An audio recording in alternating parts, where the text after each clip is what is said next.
कर्पूर गौरम करुणावतारम संसार सारम भुजगेन्द्रहारम सदा वसंतम हृदयारविंदे भवम भवानी सहितम नमामि। भवम भवानी सहितम नमामि। महर्षि पतंजल ने योग दर्शन में 4 प्रकार की समाधियों का और 5 प्रकार की सिद्धियों का वर्णन किया है। ये भी योग दर्शन का प्रमुख विषय है, इसलिए इसको निरूपित करना आवश्यक है। महर्षि पतंजल ने 4 विशिष्ट समाधियों का वर्णन किया है। उसमें पहली जो समाधि है वह सवितर्क समाधि है। चित्त में जब शिथिलता आ जाती है, अर्थात चित्त का अधिक न भागना, अर्थात चित्त जब अधिक भागता नहीं सांसारिक विषयों में, तो चित्त की वृत्तियां क्षीण हो जाती हैं। ऐसी स्थिति में शब्द अर्थ और उस अर्थ के बोध में विचार करने की स्थिति रहती है। ऐसी स्थिति को हम सवितर्क समाधि कहते हैं।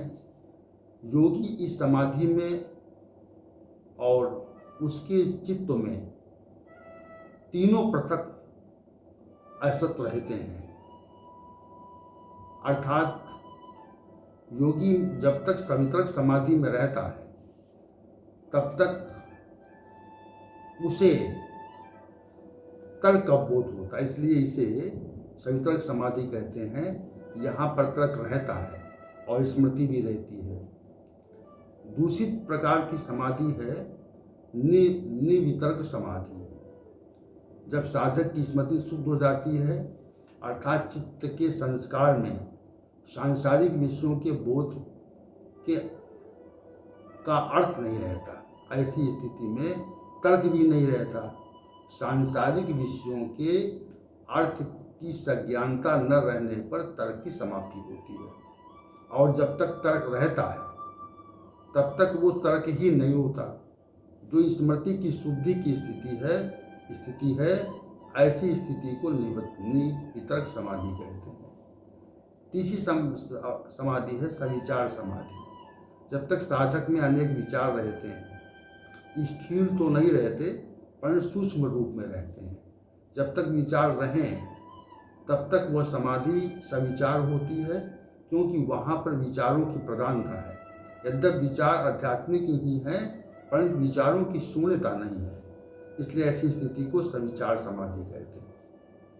चौथी समाधि है निर्विचार समाधि। जब तक साधक में विचारों का अभाव हो जाता है, अर्थात विचार नहीं रहते, सांसारिक विषयों के विचारों के साथ अनेक प्रकार के आध्यात्मिक संशय भी समाप्त हो जाते हैं, तो ऐसी स्थिति को निर्विचार समाधि कहते हैं।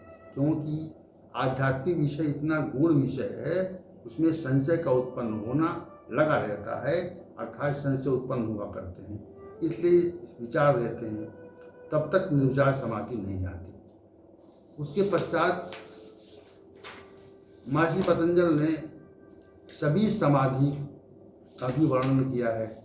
उपरोक्त चारों समाधियों को सभी समाधि कहा जाता है, अर्थात सवितर्क, निर्वितर्क, सविचार और निर्विचार समाधि के समुच्चय को सभी समाधि कहते हैं। क्योंकि निर्विचार समाधि से साधक को आनंद की अनुभूति होती है, उसमें नितंबरा प्रज्ञा का उदय हो जाता है। ऐसी स्थिति में विलक्षण तत्व उत्पन्न होता है और वो प्रत्यक्ष अनुमान तथा आगम से भी न ग्रहण किए जाने वाले विषय नितंबरा प्रज्ञा के माध्यम से ही सहजता से ग्रहण करने लगता है।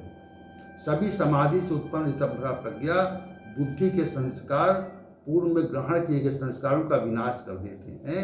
ऐसी स्थिति को सभी समाधि कहते हैं। छठी समाधि है निर्वीज समाधि।